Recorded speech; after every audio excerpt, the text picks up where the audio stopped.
iPhone ni patut beli ataupun jangan beli pada tahun 2026. Part 2. Alright. iPhone 14. iPhone 14 jangan beli sebab dia tak banyak beza pun dengan iPhone 13. iPhone 13 lagi murah, so better beli iPhone 13. iPhone 14 Plus. iPhone 14 Plus boleh beli sebab harga dia pun sekarang dah murah, bateri dia tahan, size screen pun besar. 14 Pro, 14 Pro Max. Boleh beli sebab 14 Pro, 14 Pro Max antara handphone yang paling ramai customer tak pernah komplain langsung. iPhone 15. Jangan beli sebab walaupun dia dah pakai Type-C, tapi harga dia tak affordable sangat lah. Harga dia tak berapa nak murah sangat dengan spek dia. iPhone 15 Pro, 15 Pro Max. Boleh beli sebab kamera cantik, chipset pun okey.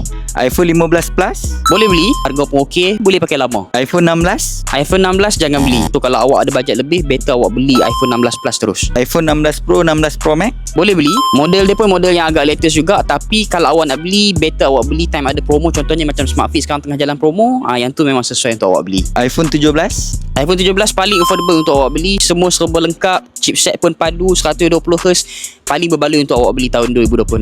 Okey, yang terakhir iPhone 17 Pro, 17 Pro Max. Boleh beli, tapi kalau awak ada bajet lebih. Kalau awak tak ada bajet lebih, better awak terus ambil iPhone 17 pun dah okey sangat. So kalau awak nak macam-macam lagi konten yang macam ni, handphone apa yang patut awak beli, patut awak tak beli, awak cuba komen dekat sebelah awak nak model apa pula. Kita akan buat macam-macam lagi model ikut atas request awak. Jangan lupa untuk tekan button follow sebab kita hanya accept request daripada orang yang follow saja nak suat cari Smart Fix.